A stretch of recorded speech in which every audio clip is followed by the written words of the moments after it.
New Zealand, we're excited to share with you a property investment calculator that we've made. It's pretty cool and it's split up into 4 different key bits that we're going to walk through today. It's going to work out the lendable equity. It's going to show you what you can buy if it's a new build or an existing.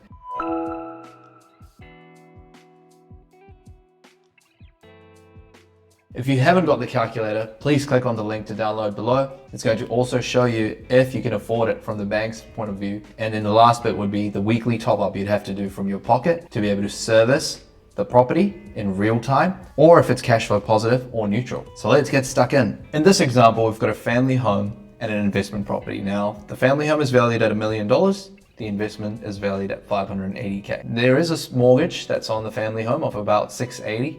And $340 is the mortgage on the investment property. Now, the Reserve Bank says you can borrow up to $800 on the value of a family home if it's valued at $1 million, $406 if it's valued at $580, which is 70%, less the debt that you owe against it. So over here, we've got the equity figures, and $186 is the equity. Now, this equity is not free. It is a top up on the loan of the existing mortgages, which acts as a deposit for the third property that this person would buy. If it's an existing property, $186 is a 30% deposit for a property up to $620,000. Now, if it's a new build, that's a purchase price of $930K because $186 is 20% of $930. Now, this all sounds fair and well, but can you service it from the bank's point of view? And that's what we're going to look at next. In this example, we've got a family of 3. The main applicant's earning $150,000. $40,000 for the second applicant, 3% KiwiSaver. They're getting $650 rent on the investment property, and $500 a week is the future income on the third property that they're considering. Now, they've put the fixed monthly expenses at $1,200, so these are your rates, insurances, childcare,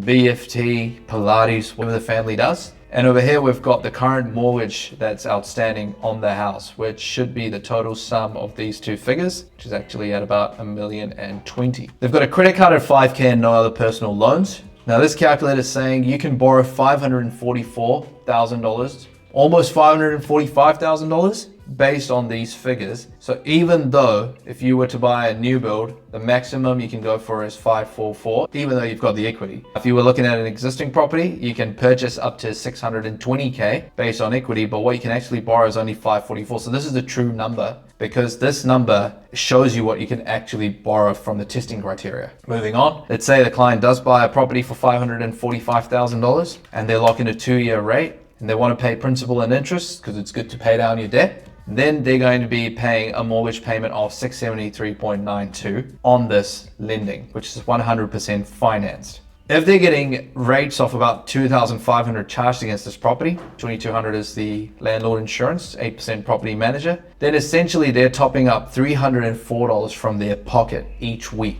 Now, this is very important because you really want to be aware of your cash flow because you are signing up for a commitment. If you want to look at interest only for the lending, that will drop down because you're not paying principal debt down anymore to about $153.38 a week. We've got some examples here of a multi-unit property that you can plug and play in this calculator along with the new build with its pros and cons. And if you found value in this, please let us know, or if you've got any questions, we'd love to help you out. Take care.